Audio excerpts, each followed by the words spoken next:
بسم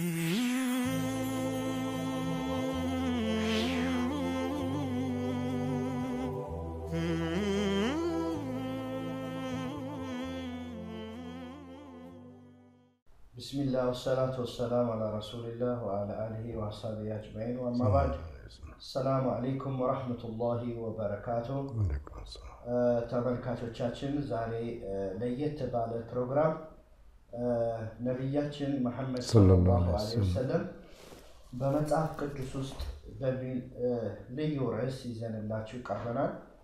በዚህ ነብያችን መሐመድ ሰለላሁ ዐለይሂ ወሰለም በመጽሐፍ ቅዱስ ውስጥ ምን ይመስላሉ በሚለው ርዕስ ላይ ወንድማችን ኡስታዝ ዑመር እና ኡስታዝ መሐመድ ሐሰን ማሜ ካጠገቤ ይገኛሉ። በዚህ ርዕስ ላይ እየተወያየን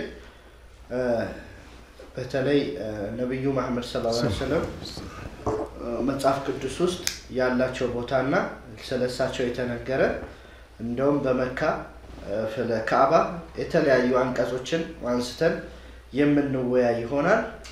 አብራችሁን ቆዩ። الحمدلله رب العالمين وصلى الله وسلم على نبينا محمد وعلى آله وصحبه والتابعين لهم بإحسان إلى يوم الدين. أما بعد السلام عليكم ورحمة الله وبركاته. قديه سلا نبي محمد صلى الله عليه وسلم يتنقروا بركات نقروا تشالو القرآن لا يتقسوا أنقصوتشن سورة الأعراف من الأعراف لا تفلسون 157 እና 158 آية አብራራለሁ። ይህ አያ ስለ ነብዩ ሰለላሁ ዐለይሂ ወሰለም በተውራትና በእንጂል በመጽሐፍ ቅዱስ ያለውን መንፈስ ያስቀመጠና ያስረዳ ነው። قال الله عز وجل الذين يتبعون الرسول النبي الأمي الذي يجدونه مكتوبا عندهم في التوراة والإنجيل يأمرهم بالمعروف وينهاهم عن المنكر ويحل لهم الطيبات ويحرم عليهم الخبائث ويضع عنهم إصرهم والأغلال التي كانت عليهم فالذين آمنوا به وعزروه ونصروه واتبعوا النور الذي أنزل معه أولئك هم المفلحون. قل يا أيها الناس إني رسول الله إليكم جميعا الذي له ملك السماوات والأرض لا إله إلا هو يحيي ويميت فآمنوا بالله ورسوله النبي الأمي الذي يؤمن بالله وكلماته واتبعوه لعلكم تهتدون. يزيها انقص مرة الله سبحانه وتعالى من الهل الذين يتبعون الرسول النبي الأمي النزيع ملكتنياون يميكتلوا يما يصف يما ينبي هنا ملكتنيا يميكتلوا يا ملكتنيا يما يصف يتبالوا الذي يجدونه مكتوبا عندهم في التوراة والإنجيل. بتوراتنا بإنجيل بمصحف قدس ተመዝግቦና ተጽፎ ባህሪውን የሚያገኙት የሆነው ነብይ የሚከተሉ ሰዎች ይሄኛው ነብይ ባህሪው يأمرهم بالمعروف በመልካም ያዛቸዋል وينهاهم عن المنكر አጸያፍና መጥፎ ከሆኑ ነገሮችም ይከለክላቸዋል ويحل لهم الطيبات መልካም የሆኑ ነገሮችንም የተፈቀደ እንደሆነ ያስቀምጥላቸዋል ويحرم عليهم الخبائث ክፉና መጥፎ የሆኑ ወንጀሎችንም በአጠቃላይ በእነርሱ ላይ እርም የሚያደርግባቸው የሆነ መልእክተኛ ነው። ከዛስ ويضع عنهم إصرهم والأغلال التي كانت عليهم እነሱ ላይ የነበረባቸውን ሸክምና የነበረባቸውን እንዝላሎች بمعنى የነበረባቸውን አስጨናቂ ከባድና ፈታኝ መመሪያ የሚያቀልላቸው የሆነ የሚያነሳላቸው የሆነ መልእክተኛን እንልካለን። ይህን መልእክተኛ ያመኑና የተቀበሉ ሰዎች ይላል አላህ فالذين آمنوا به ከመጽሐፍት ባለቤቶች መጽሐፍ ቅዱስ እምነት ተከታይ ከሆኑ ሰዎች በዚህ መልእክተኛ ያመኑ ሰዎች وعزروه ونصروه يردوت ያገዙት واتبعوا النور الذي أنزل معه ከእርሱ ጋር የወረደውን የቁርአንን ብርሃን የተከተሉ ሰዎች أولئك هم المفلحون እነሱ በርግጥ የሚድኑ ናቸው። ከከባድ ቅጣት ካስቸጋሪ ህይወት ተርፈው መልካምን ህይወት በማግኘት የሚድኑ ናቸው አለ አላህ። እንግዲህ የነብዩ አለይሂ ሰላቱ ወሰላም ባህሪ ተውራትና እንጂል ላይ መጽሐፍ ቅዱስ ላይ እንደተገለጸ በግልጽ ቋንቋ አስቀምጦልናል አላህ Subhanahu Wa Ta'ala። ይሄኛውንም የመልእክተኛውን ባህሪ በትክክል አምነው መጽሐፍ ቅዱስ ውስጥ የተገለጸውን ትክክለኛ ማንነት አምነው ሲያበቁ የተቀበሉ ሰዎች ከማንም የበለጠ ልዩ ደረጃ ልዩ ቦታ እንዳላቸው ያስረዳል። ቀጣዩ አንቀጽ ላይ አላህ ለመልእክተኛው እንዲህ ይላቸዋል ለነብዩ መሐመድ ሰለላሁ ዐለይሂ ወሰለም ቁል ያ አዩሃ الناس ኢኒ ረሱሉላህ ኢለይኩም ጀሚዓ እናንተ የሰው ልጆች ሆይ ወደ እናንተ ሁሉ በአጠቃላይ የተላኩኝ መልእክተኛ ነኝ በላቸው። ያ መልእክተኛ የማን ነኝ? ያ የላከኝ ጌታ الذي له ملك السماوات والارض ሰማያትና ምድር በቁጥጥሩ ስር የሆነው ጌታ ነው። لا اله الا هو ከርሱ በስተቀር በእውነት የሚገዙት አምላክ የለም። يحيي ويميت ሕያው ያደርጋልም ይገላልም። فآمنوا بالله ورسوله النبي الأمي በአላህና በመልእክተኛው ያ የማይጽፍ የማያነብ ሆነው መልእክተኛው እመኑ። الذي يؤمن بالله وكلماته واتبعوه لعلكم تهتدون ያ መልእክተኛ ማለት በአላህና በቃላቶቹ የሚያምን እሱንም ተከተሉ ትክክለኛውን መስመር ትክክለኛውን መንገድ ትመሩ ዘንድ እያለ አላህ የመጽሐፍ ባለቤቶችን ወደ እስልምና ይጋብዛል። ነብዩን ሰለላሁ ዐለይሂ ወሰለም እንደሚያውቋቸው አስረግጦ በመናገር ጥሪ ያደርጋል። እኛም የአላህን ሱብሓነሁ ወተዓላ ጥሪ ተከትለን ይህን የእስልምና የነብዩን ሰለላሁ ዐለይሂ ወሰለም መንገድ መጽሐፍ ቅዱስ ለሆኑ ተከታይ ለሆኑ ሰዎች ግብዣችን ይሆናል ማለት ነው። ኦኬ ኡስታዝ መሐመድ ሐሰን ጀዛከላሁ ኸይረን ከልብ እናመሰግናለን። ቀጥለን አሁን ወደ ኡስታዝ ዑመር እንሄዳለን ማለት ነው። ኡስታዝ ዑመር ዛሬ ማሻአላህ በጣም ደስ የሚልና በአሁኑ ሰዓት ሁሉንም ሰው እያወያየ ስላለው ጉዳይ ነው። ቆንጆ ርዕስ መርጠልን ይዘልን የመጣኸውና እንዴት ነው ነብዩ መሐመድ ሰለላሁ ዐለይሂ ወሰለም በመጽሐፍ ቅዱስ የሚል መጽሐፍ አዘጋጅተሃልና ይህንን ነብዩ መሐመድ ሰለላሁ ዐለይሂ ወሰለም በመጽሐፍ ቅዱስ ውስጥ የሚለው መጽሐፍ በመጀመሪያ ለማዘጋጀት ምንድነው እስኪ ያነሳሳህ ለተመልካቾቻችን ግልጽ ብታደርግልን? ቢስሚላህ አልሐምዱሊላህ ሰላቱ ወሰላሙ ዐላ ረሱሊላህ ሰለላሁ ዐለይሂ ወሰለም ጥያቄው በጣም ጥሩ ጥያቄ ነው። እኔም ለዚህ ጥያቄ መልስ እንዳዘጋጅ በመጠየቄ በጣም ከፍተኛ ደስታ ይሰማኛል። ከሁሉ አስቀድመን አሁን ኡስታዝ የቀሩት የቁርአን አንቀጽ ምንድነው የምለው ያለውን ነገር ነው እየተናገረ ያለው ወይንስ ደግሞ ልቦለዳዊ ነገር ነው? እንደውም እኛ ይሄንን ግልጽ የሆነ ማስረጃ በቁርአን ውስጥ ይሄን ያክል ግምት ተሰጥቶት መክቱባን እንደውም في التوراة والإنجيل እነርሱ ዘንድ በተውራትና በእንጂል ውስጥ ተመዝግቦ የሚያገኙትን ስሙ ተጽፎ የሚያገኙትን የሚከተሉት ብሎ አላህ በመናገርበት ጊዜ ክርስቲያኖች በመጽሐፋችን ውስጥ አልተመዘገበም። ስለዚህ ቁርአን ትክክል አይደለም ብለው ቁርአናችንን እስከ ማስዋሻት ድረስ ሊደፍሩ ይችላሉ። ያን ለመከላከል የኛ የመጀመሪያ እርምጃ ምንድነው?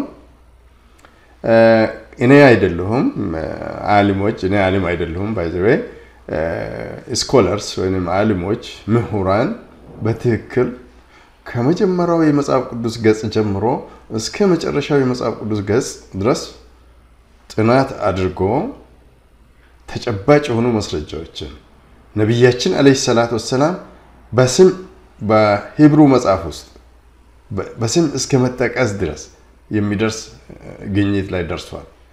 እንዲህ ከሆነ ደግሞ ነብዩ መሐመድ ሰለላሁ ዐለይሂ ወሰለም በመጽሐፍ ቅዱስ ውስጥ በሚባልበት ጊዜ በክርስቲያኖቹና በሙስሊሞቹ መካከል የመጨረሻ ዓለም አቀፋዊ ጥያቄ ሆኖ እስከ መጨረሻ ድረስ እስከ ቂያማ ድረስ ይቀጥላል ማለት ነው።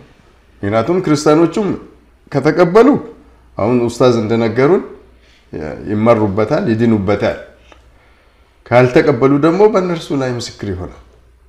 እኛ ደግሞ ሙስሊሞች ምን መሆን አለብን? ብቃት ልናሳያቸው ይገባናል። ምን የት ነው የተጠቀሰው? በምን ባህሪ ነው የተገለጸው? አሁን ሳይንስና ቴክኖሎጂ በዳበረበት ወቅት ድፍንፍን አድርጎ ማለፍ አይቻልም። ስለዚህ መስረጃው አለ ወይስ የለም በሌላ መልኩ ይህንን ርዕስ በሚገባ ለነሱ ለክርስቲያኖቹ በምናስረዳበት ጊዜ አላህ ሂዳያ የሰጣቸው ሰዎች ወደ እስልምና በሚመጡበት ጊዜ የበለጠ ጉዳዩን ርዕሱን ያጎለዋል ቦታ ይሰጠዋል ማለት ነው በሌላ መልኩ ደግሞ ብዙ መጽሐፍቶች በዚህ ርዕስ ላይ ተዘጋጅተዋል ብዙ ዓለሞች ጽፈዋል ምሁራን ጽፈዋል በተለያዩ ቦታዎችና በተለያዩ ቋንቋዎች በተለያዩ ዘመናት ጽፈዋል እኔ ግን የሰራሁት ምንድነው በተለያዩ ርዕሶችና በተለያዩ ቦታዎች የተጻፉትን መጽሐፍቶች አንድ ላይ ማሰባሰብ ግድ ሆኖ አገኘሁት ምክንያቱም ሁሉም አግንቶ ማያነብ ስለሆነ እነኝን በተለያዩ ቦታዎችና በተለያዩ ኤክስፐርቶች የተጻፉትን ስራዎች በአንድ ዶክመንተሪ ፊልም ወይንም ደግሞ in one basket for the wholesale market ብዬ ነው ያቀረብኩት ሁሉንም በአንድ ቅርጫት ውስጥ ለጅልማ ሽያጭ አቅርቤያለሁ ለማለት ፈልጌ ነው ቀጣዩ ደግሞ በተለይ ክርስቲያኖች እነኝን ትንቢቶች ለሌሎች ነብያቶች ይተረጉማሉ ወይም ይፈስራሉ አይደለም ይሄማ ነብዩ ኢሳን ይመስላል ይሄማ ነብዩ ሙሳን ይመስላል ወይንም እንደዚህ በቃ ወጥ የሆነ እንኳን የላቸው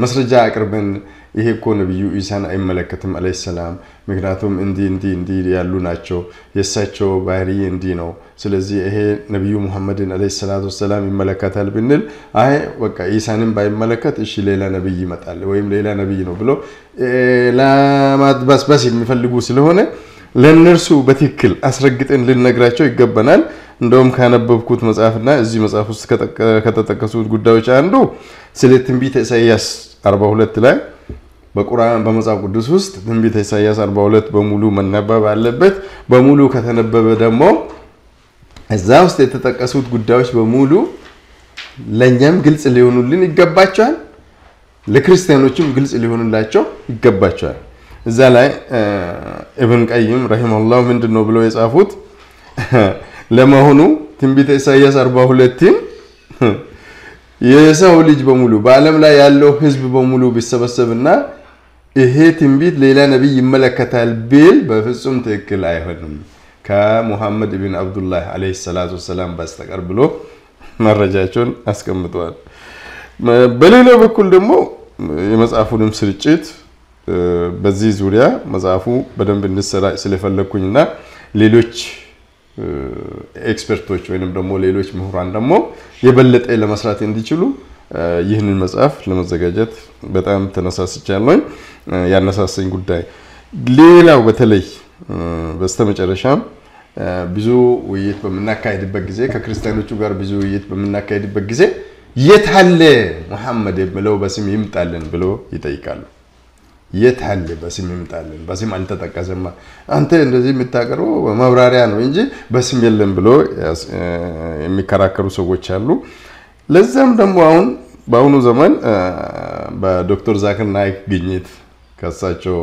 እርሳቸው በዌብሳይት በለቀቁት ላይ ካገኘሁት በጣም የሚደነቅ በሂብሩ መጽሐፍ ውስጥ በስም ሁሉ ተጠቅሷል ከዚህ መጽሐፍ ገጽ 78 እና 79 ላይ በትክክል ተብራርቷል ገጽ 78 እና 79 ላይ በመናይበት ጊዜ ምንድነው ምለው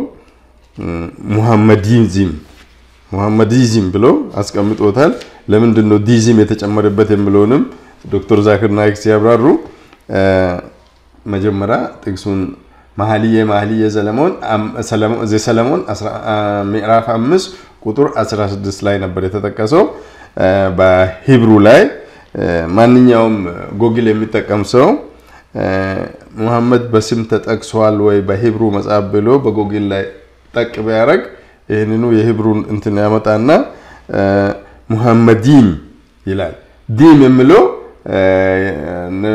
ዶክተሩ ምንድነው ብሎ ያስቀምጡት ዶክተር ዛኪር ናይክ ዲም የሚለው ለአክብሮት ነው የተቀመጠው ግን በአማርኛና በሌሎች ትርጉሞች በትክክል እንደዛ አልተቀመጠም በሂብሩ ላይ ነው ምክንያቱም የአማርኛውም ሆነ የእንግሊዘኛ ወይንም ደግሞ የግሪክም የመጀመሪያው መጽሐፍ በሂብሩ ስለሆነ በኢብራይስጥ ቋንቋ ውስጥ አይኤም የሚጨመረው ለአክብሮት ነው ብሎ ዶክተር ዛኪር ናይክ አስቀምጧል።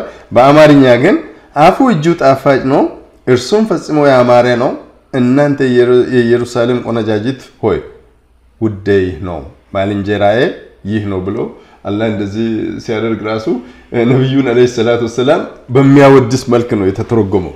እዚህ በአማርኛ ላይ ትርጉሙ ነው የተቀመጠው። ትርጉሙ ደግሞ ነብዩን አላህ እንዴት እንዳወደሳቸው የሚያመለክት ሲሆን በቃላት ሙሐመዲን ብሎ የተቀመጠው ሰለሞን ምዕራፍ 5 ቁጥር 16 ላይ ነበር ማለት ነው። በመጨረሻም አንተስ ታውቃለህ ወይ የሚለው አንድ በጣም ለሰው ጆሮ መድረስ ያለበት ሙስሊም ያልሆኑት በዓለም ላይ የነበሩት ምሁራን ስለ ነብዩ መሐመድ አለይሂ ሰላቱ ወሰለም እንደውም አንድ ፓወርፖይንት ላይ ሁሉ ተሰብስቧል። ሌሎች ምሁራን ደግሞ በመጻፍቶቻቸው ላይ አስቀምጧል ስለ ነብዩ አለይሂ ሰላቱ ወሰለም ሌሎች ምን ይላሉ ሌሎች ሰዎች ማለት ነው የዓለም የታሪክ ተመራማሪዎች እንዲሁም ደግሞ ታዋቂ ሰዎች ጋዜጠኞች ነብዩን አለይሂ ሰላቱ ወሰለም ታላቅ ሰው ናቸው በማለት እንደውም ያንን አረባዊውን ነብይ ያላስማቸው ለምን እንጠራለን እያሉ ሁሉ የጻፉ አሉ። ስለዚህ መጽሐፉ እነኚህን ነገሮች ያካተተ በመሆኑ በትክክል ወደ ሜን ፖይንቱ ላይ ስንመጣ ግን እነዚህ እዚህ ላይ የተዘረዘሩትም ሌሎችም ጥቅሶችን አንድ ባንድ ስናነብ ነገሩ ግልጽ ሊሆን ይችላል። والله اعلم እናመሰግናለን ኡስታዝ ዑመር። አሁን እዚህ ላይ ምንድነው ከራሳችን ራሱ ስንነሳ ነብያችን መሐመድ ሰለላሁ ዐለይሂ ወሰለም በመጽሐፍ ቅዱስ ውስጥ ነው እና ትንቢተ ኢሳይያስ ላይ ብቻ ነው ስለሳቸው የሚገልጸው ወይስ ሌሎች ተጨማሪ አንቀጾች ለተመልካቾቻችን በደንብ ያን ግልጽ እንዲሆንላቸው ቅዱስ ስለሳቸው ምክንያቱም ይሄ ዋና ርዕሳችን ነውና መጽሐፍ ቅዱስ ውስጥ ስለሳቸው ስለ ነብያችን መሐመድ ሰለላሁ ዐለይሂ ወሰለም በደንብ የሚያብራሩ አንቀጾች ካሉ በዚሁ ላይ በደንብ ብንወያይበት ከርዕሳችን አንፃር ይሄ ተሻለ ይመስላል። ቅድም የተቀራውን የቁርአን አንቀጽ እናያለን ሰምተናል። መክቱበን ይላል ተጽፎ የሚገኝ ይላል። እሺ ተጽፎ የሚገኝ ካለ ትንቢተ ኢሳይያስ 42 ላይ ብቻ ውስጥ ነው የተጻፈው የሚለው ጥያቄም አግባብነት አለው አይደለም። ትንቢተ ኢሳይያስ 42 ላይ ተጽፎ የሚያበቃ ከሆነ በተውራት ውስጥ ብቻ ነው የተጻፈው ማለት ነውና የኢንጂልን አያመላክትም ማለት ነው አይደለም። ይሄ መጽሐፍ ውስጥ ደግሞ በኢንጂል ውስጥ ወይንም ደግሞ በወንጌሎችም ውስጥ የተጠቀሱ ጥቅሶች አሉ። እንዲሁም ደግሞ በኦሪቶች ውስጥም የተጠቀሱ ጥቅሶች አሉ። ከኦሪቶች ለምሳሌ ሼክ አህመድ ዲዳት ረሂመሁላህ ምንድነው ያሉት መጽሐፍ ቅዱስ ስለ ነብዩ መሐመድ አለይሂ ሰላቱ ወሰለም ምን ይላል በሚለው መጽሐፋቸው ላይ ኦሪት ዘዳግም 18:18ን በመገባ አስረግጦ አብራርቶ ይህ ጥቅስ ከወንድሞቻቸው መካከል እንዳንተ ያለው ነብይ ያስነሳላቸዋለሁ ቃሌንም ባፉ አደርጋለሁ በስሜ የሚናገረውን ቃሌን የማይሰማውን እኔ በቀልለታለሁ እያለ በመጽሐፍ ቅዱስ ለሙሴ አለይሂ ሰላም ተነግሯቸዋል። ለነብዩ ሙሳ አላህ ምንድነው ያለው ከወንድሞቻቸው መካከል የማን ወንድም ከእስራኤላውያን ወንድሞች ከአረቦቹ እንዳንተ ያለ እንደማን ያለ እንደ ሙሳ ያለ ነብይ። ስለዚህ ሼክ አህመድ ዲዳት የማወዳደራ ሰንጠረዥ ሰርቶ የነብዩ ሙሳን አለይሂ ሰላም የነብዩ መሐመድና የነብዩ ኢሳን የሶስቱንም ባህሪያቶች አንድ ላይ በአንድ ቴብል ውስጥ በአንድ ሰንጠረዥ ላይ አስቀምጦ ማንና ማን እንደሚመሳሰል ነብዩ ሙሳና ነብዩ መሐመድ አለይሂ ሰላቱ ወሰለም የሚመሳሰሉ መሆናቸውን ነብዩ ኢሳ አለይሂ ሰላም ልዩ ባህሪ ከሁለቱ የተለየ ልዩ ባህሪ ያላቸው መሆኑን አስቀምጧል። ይሄ አንድ ከኦሪት ዘዳግም 18:18 በተለይም በስሜ የሚናገረው ነው የሚለው ራሱ ቢስሚላሂር ረህማኒር ረሂም ይያሉ ነው ረሱል አለይሂ ሰላቱ ወሰለም የሚናገሩት ቃሌንም ባፉ አደርጋለሁ ማለት እሳቸው ቅድም ኡስታዝ እንደነገሩን ከቁርአን መጻፍ አይችሉም መንበብ አይችሉም የማይጽፉና የማያነቡ ነገር ግን ቃሉ መጥቶ ባፋቸው ውስጥ ገብቶ እቅራ አንብብ ምንድነው የሚያነቡት? አንድ የማይጽፍና የማይናገር የማያነብሰው ምንድነው የሚያነበው? አንብብ ተብሎ በግድ አንብቦ ቁርአንን ለዓለም አስተምሯል። እንደውም ከርዕሱ ሊውጣና አንድ ሳይንቲስት ምንድነው ያለው ራሱ ማንበብ የማይችል ሰው ዓለም እንዲያነብ አዞ መሄዱ እኛን አስገርምናል። ስለዚህ ሌላው ምናልባት አሁንም ክፍተት እንዳይኖር ከኢንጂል ሴት አለ የሚለው ጥያቄ ወይንም ደግሞ ከወንጌሎች ሴት አለ ተጠቀሰው ብሎ ጥያቄ ሊነሳ ይችላል። ከወንጌሎቹ በተለይም በዮሐንስ ወንጌል ውስጥ ተጠቅሷል። እስቲ በዮሐንስ ምዕራፍ 1 ከቁጥር 19 እስከ 21 ላይ በምንመለከትበት ጊዜ በጣም የሚያስገርም ነው። እሱን ደግሞ ሼክ አህመድ ዲዳት ያው ሪፈረንሳችን ናቸው። ማን ነው ስማቸው ወይንስ ማን ነው ስሙ ብሎ ነው በዛ ላይም ርዕስ መጽሐፍ የጻፉት። ምንድነው ማለት በወቅቱ መጥምቁ ዮሐንስ በሚያጠምቅበት ጊዜ ከእስራኤላውያን ወይም አይሁዶች ሽማግሌዎችን መርጦ የተወሰኑ ይሄን ነገር የሚያጣሩ ይሄ ሰውዬ ማን ይሆናል ብሎ ልብ በሉ። በወቅቱ እስራኤላውያን ከሶስት ሰዎች አንዱ ይመጣል ብሎ ይጠብቁ ነበር። የሚጠበቁት ሰዎች እነማን ናቸው? አንዱ ክርስቶስ፣ ሁለተኛው ኤልያስ፣ ሶስተኛው ደግሞ የጣፋንታ ሆኖ ስሙ ያልተጠቀሰው ነብዩ። ሶስቱን ይጠብቁ ነበር። ሶስቱ ሰዎች ይመጣሉ ብሎ ከሶስቱ አንዳቸው ሊሆን ይችላል ብሎ ማንን ነው የሚጠይቁት? ያህያን ወይም ደግሞ ዮሐንስ በሚያጠምቅበት ጊዜ ሽማግሌዎችን መርጦ ይልኳቸዋል። ሽማግሌዎቹ ሄዶ ምንድነው የሚሉት? አንተ ማን ብሎ ይጠይቁታል። ከዛ በኋላ ራሱ ዮሐንስ መልስ ሳይሰጣቸው ሊዲንግ ኮስችን ነው የምንለው በእንግሊዝኛ አስቀድሞ በቃ መልስ ያዘጋጁለትና ክርስቶስ ነህን አሉት። አይደለሁም አለ። ኤልያስ ነህን አሉት። አይደለሁም አለ። ነብዩ ነህን አሉት። ነብይ ነህ አላሉትም። ነብይ ነህ ብሉት አንተ ነብይ ነህ ወይ ማለት ነው። በአማርኛው በተቀመጠው ምንድነው? ነብዩ ነህ ታዲያ አሉት። አይደለሁም አለ። መጨረሻ ላይ ክርስቶስ ካልሆንክ ኤልያስ ካልሆንክ ነብዩስ ካልሆንክ አንተ ማን ነህ ብሎ ጥያቄ ያቀርቡለታል። ነብዩ የሚለው የግርጌ መስታወሻ የመጽሐፍ ቅዱስ የዛ ምዕራፍ የዮሐንስ ምዕራፍ 1 ቁጥር ከ19 እስከ 21 ላይ በግርጌ መስታወሻ ላይ በመጽሐፍ ቅዱስ የግርጌ መስታወሻ ላይ ነብዩ የሚለው ማንን ያመለክታል ብሎ ያስቀምጣል። ኦሪት ዘዳግም 18 ላይ የተጠቀሰው ነው የሚያመለክተው ይላል። ስለዚህ ምንድነው እዛ ላይ አሁን ያለው ምንድነው? በወቅቱ ሶስት ሰዎች ይመጣሉ ከሶስቱ አንዱ ይሆናል ብሎ እነሱ አስቀምጧል። አሁን ምንድነው በግልጽ መጽሐፍ ቅዱስ ኢንኮምፕሊት ይሆናል ማለት ነው። ይሄ ነገር ባይሟላ ኖሮ ነብዩ መሐመድ አለይሂ ሰላቱ ወሰለም ባይመጡ ኖሮ መጽሐፍ ቅዱስ አይሟላም ነበር ማለት ነው። ነብዩ አለይሂ ሰላቱ ወሰለም መጥቷል። ስለዚህ የመጽሐፍ ቅዱስ ትንቢት ደግሞ ተፈጽሟል ብዬ ነው የምደመድመው። والله አለ ማሻአላህ ተባረከ። በዚህ ይሄንን የሚያጠናክሩ የተለያዩ አንቀጾችን በዚህ በመጽሐፍ ውስጥ እናገኛለን እና ከዚህ ውስጥ አንዱ ምንድነው እስላማዊ የሐጅ ስነ ስርዓት በመጽሐፍ ቅዱስ ውስጥ ተጠቅሷል ወይንስ እስላማዊ የሐጅ ስነ ስርዓቶችን የሚያመለክቱ ነገሮች መጽሐፍ ቅዱስ ውስጥ እናገኛለን ወይ? ይሄንን እስኪ ለተመልካቾቻችን በደንብ ብናብራራላቸው ማለት ነው። ከዚህ ጋር ተያይዞ ብስሚላህ በደንብ ልናብራራ የምንችልበት ያው የራሳችን የበለጠ ችሎታ ካለን ነው እንጂ ከኛ ይልቅ ይሄንን ጉዳይ መረዳት የሚገባቸው ክርስቲያኖቹ ራሳቸው ናቸው። ምክንያቱም መጽሐፉ የነሱ ስለሆነ በእነሱ መጽሐፍ ውስጥ የተጠቀሰው ደግሞ እነሱ ራሳቸው ናቸው መተርጎም ያለባቸው።